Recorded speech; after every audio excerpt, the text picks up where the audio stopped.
Bismillahirrahmanirrahim. Assalamualaikum warahmatullahi wabarakatuh. Ketemu lagi dengan Ibu Nisa di pertemuan kedua mata pelajaran ekonomi kelas 10. Di pertemuan sebelumnya atau minggu lalu, kalian telah mendapatkan ilmu atau informasi mengenai apa itu ekonomi, gitu ya, terutama mengenai pengertian dan inti masalah ekonomi. Baik, kita lanjut ke subbab berikutnya, masih di bab 1, yaitu mengenai menentukan pilihan yang tepat, ya. Ini kenapa harus melakukan pemilihan yang tepat? Ini berhubungan dengan tadi mengatasi masalah kelangkaan, ya. Kalian dalam perekonomian mempunyai peran sebagai konsumen. Konsumen adalah orang yang menggunakan, menghabiskan, memakai, gitu ya, nilai guna barang atau jasa, gitu ya. Jadi ada 4 pelaku ekonomi. Yang pertama ada konsumen, kemudian ada produsen, kemudian ada pemerintah, kemudian ada masyarakat luar negeri. Nah, untuk konsumen, gitu ya, di mana peran dalam ekonominya sebagai pemakai, pengguna, menghabiskan manfaat dari barang dan jasa. Misalkan yang kedua adalah pelaku ekonomi produsen. Produsen adalah orang yang menghasilkan, membuat, menciptakan, atau menambah nilai guna barang dan jasa. Jangan salah, untuk produsen juga sama. Beberapa produsen mengalami kelangkaan. Kelangkaannya berupa apa? Seperti minggu lalu dijelaskan, kelangkaannya itu bisa dari sumber daya ekonomi. Sumber daya ekonominya misalkan dari sumber daya alamnya yang langka. Misal, mau produksi furniture, ya, yang susah, misalkan bahan bakunya berupa kayu, itu susah misalkan didapat. Atau bisa dari sumber daya manusia. Sumber daya manusia ini adalah orang yang melakukan kegiatan produksinya. Misalkan tukang kayunya, orang yang punya keahlian mengukir kayu atau membuat kayu, peralatan alat-alat kayu terbatas. Itu berarti SDM-nya yang langka. Atau misalkan dari modal, sumber daya ekonomi berupa modal, itu berarti uang untuk melakukan kegiatan usaha, modalnya itu terbatas. Atau yang terakhir misalkan skill di situ bisa berupa teknologinya terbatas, gitu ya, atau misalkan kemampuan untuk melakukan manajemen usaha yang terbatas. Jadi banyak sekali kalau dilihat dari kacamata produsen, bisa dari 4 sumber daya ekonomi terjadi kelangkaannya. Oke. Nah, dengan adanya kelangkaan tersebut mendorong pelaku ekonomi untuk melakukan pilihan yang tepat dan yang paling menguntungkan, ya. Seperti dijelaskan minggu lalu, kalian punya uang jajan dari orang tua 20.000 per hari.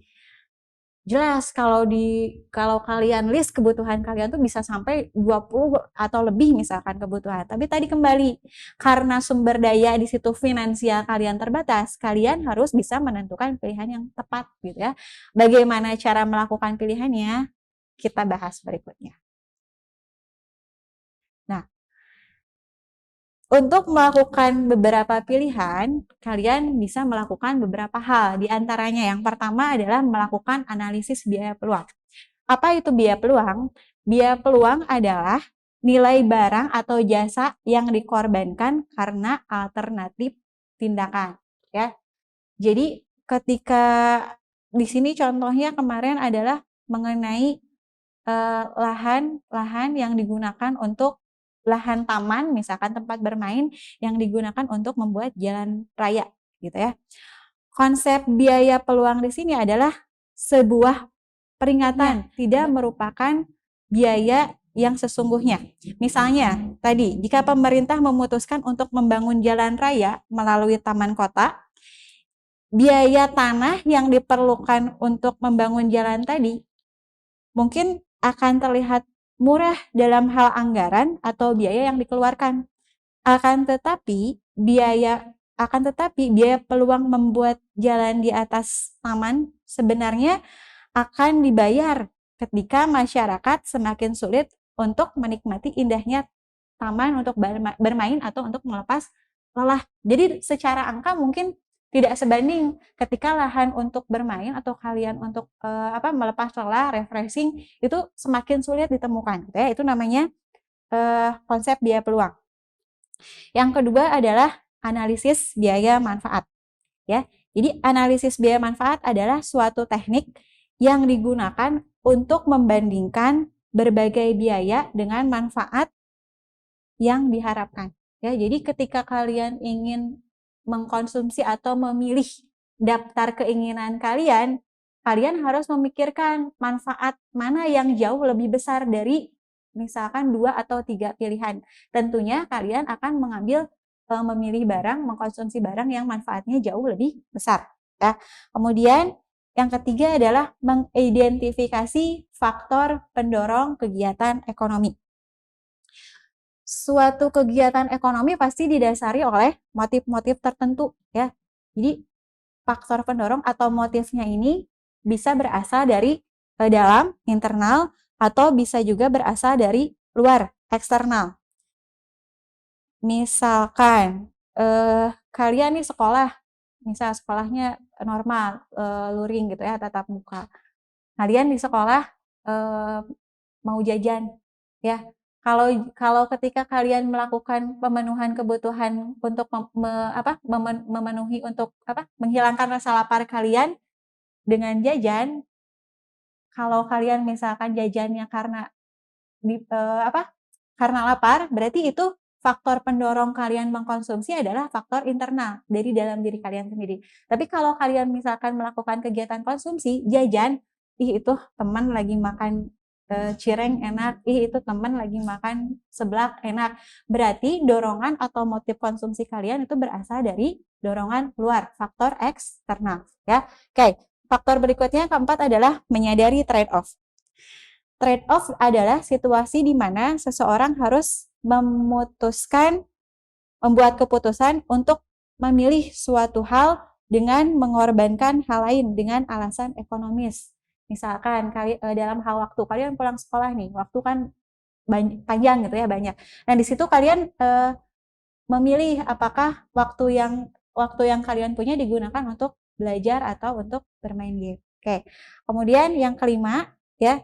Di sini untuk melakukan pilihan kalian harus berpegang pada prinsip ekonomi. Apa itu prinsip ekonomi? Prinsip ekonomi adalah prinsip tindakan dengan pengorbanan tertentu untuk mendapatkan hasil yang sebesar-besarnya.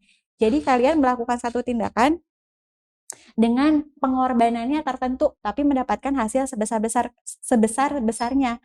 Atau kalau dengan kata lain, jeli melihat peluang atau pengelolaan keuangan. Yang dikira-kira misalkan jangan sampai kita belanja itu pengorbanannya besar, tapi manfaat yang didapat hanya sedikit. Nah, itu adalah beberapa hal, 5 hal yang perlu kalian lakukan untuk melakukan pilihan.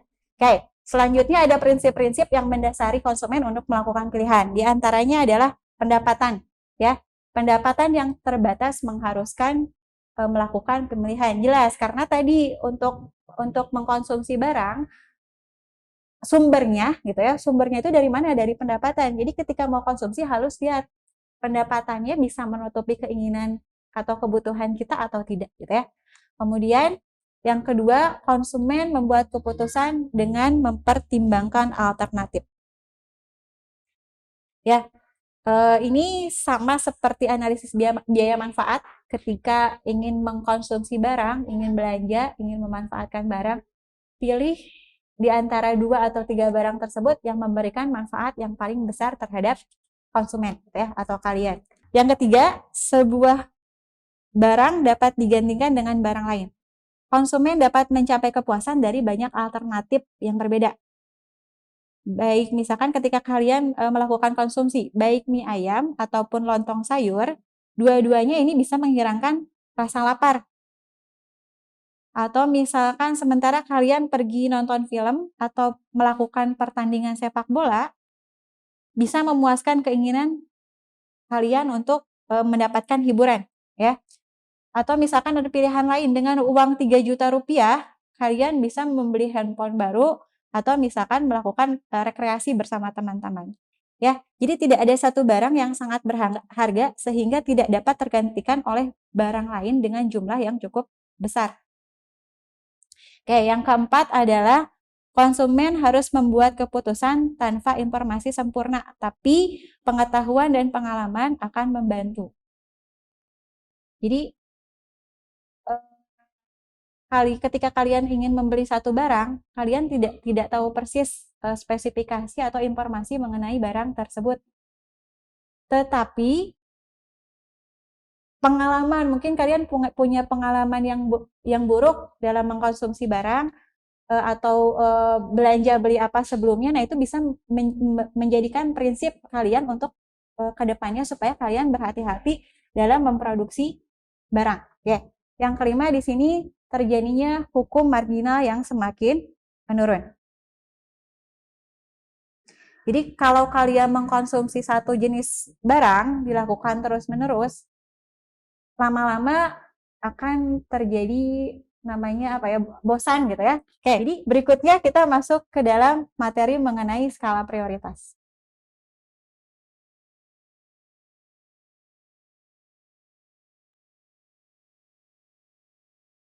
Oke, nah tadi pilihan, sekarang kita masuk ke dalam materi skala prioritas dan pengelolaan keuangan. Ya, jadi dari list kebutuhan kalian, apapun yang kalian inginkan, kalian harus bisa menentukan kebutuhan mana yang lebih penting. Nah, itu adalah skala prioritas ya. Jadi skala prioritas adalah kebutuhan yang lebih penting yang harus didahulukan pemenuhannya daripada kebutuhan lainnya. Ya. Jadi nanti di sini di tabel sebelah ini ada beberapa kebutuhan yang harus dipenuhi. Yang pertama di situ ada kebutuhan yang paling diutamakan, yaitu kebutuhan primer dan kebutuhan sekarang ya. Kebutuhan primer itu apa? Kebutuhan primer adalah kebutuhan yang pertama dan utama. Jadi kalau tidak disegerakan, tidak dipenuhi kebutuhannya, itu bisa mengganggu kelangsungan hidup. Contohnya apa? Contohnya misalkan kebutuhan akan makan gitu ya. Jika kondisinya apalagi dalam kondisi kelaparan, kalian masih menunda untuk melakukan konsumsi atau makan, itu bisa mengganggu kelangsungan hidup kalian, bisa sakit atau bahkan meninggal. Kemudian kebutuhan sekarang, ini juga kebutuhan yang harus diprioritaskan. Misalkan kalian sedang sakit, butuh obat tertentu dan harus saat ini, maka tidak bisa dinantikan, harus didahulukan kepentingannya atau pemenuhannya harus dilakukan saat ini juga. Oke, kemudian yang kedua, prioritas kedua adalah kebutuhan sekunder dan kebutuhan di masa depan. Kebutuhan sekunder itu apa? Kebutuhan yang dipenuhi setelah kebutuhan primer terpenuhi, gitu ya. Kemudian kebutuhan di masa depan. Jadi di sini hal-hal kebutuhan yang sifatnya bisa ditunda. Kemudian prioritas ketiga adalah kebutuhan tersier, yaitu kebutuhan akan barang-barang mewah. Berikutnya adalah mengenai pengelolaan keuangan.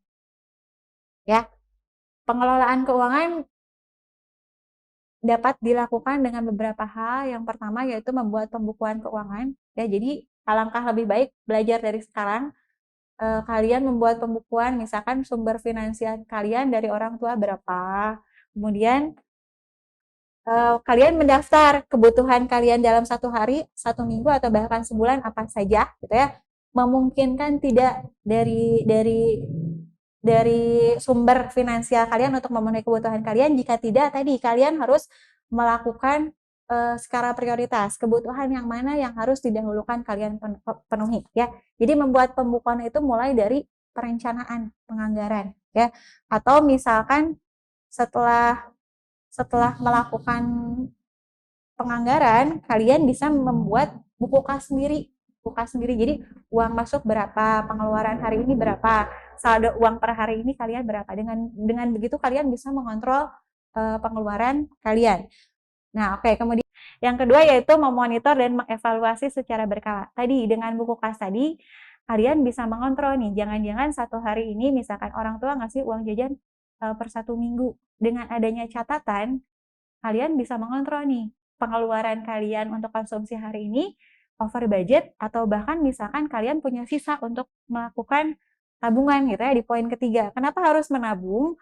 Karena kita kadang dalam kehidupan sehari-hari ada kebutuhan yang sifatnya mendadak gitu ya, atau ada barang yang kalian inginkan, kalian bisa memisahkannya dari uang jajan yang sudah diberikan oleh orang tua gitu ya, supaya tadi dari manfaatnya kalian bisa mengelola keuangan, kalian juga bisa belajar mandiri, memenuhi kebutuhan dengan sumber daya yang terbatas. Oke, baik, untuk pertemuan kali ini bahasan mengenai penentuan kebutuhan, skala prioritas, dan pengelolaan keuangan dirasa cukup. Ada tugas gitu ya. Tugasnya adalah silahkan kalian bikin daftar kebutuhan kalian selama 1 minggu. 1 minggu kebutuhannya apa saja silahkan di list. Pertama itu bikin list kebutuhan kalian selama 1 minggu, kemudian tentukan berapa sumber daya. Dalam hal ini kalian sebagai konsumen tentukan berapa jumlah finansial atau uang jajan yang kalian punya. Setelah itu silahkan dari daftar keinginan tadi kalian kelompokkan mana yang masuk ke dalam prioritas pertama, kedua, dan ketiga. Oke, cukup sekian. Insya Allah nilai tugas kalian silahkan nanti dikirim ke Google Classroom atau WhatsApp. Mudah-mudahan ada manfaatnya, terutama bisa kalian praktekkan dalam kehidupan kalian sehari-hari dalam pengelolaan keuangan. Dicukupkan sekian. Assalamualaikum warahmatullahi wabarakatuh.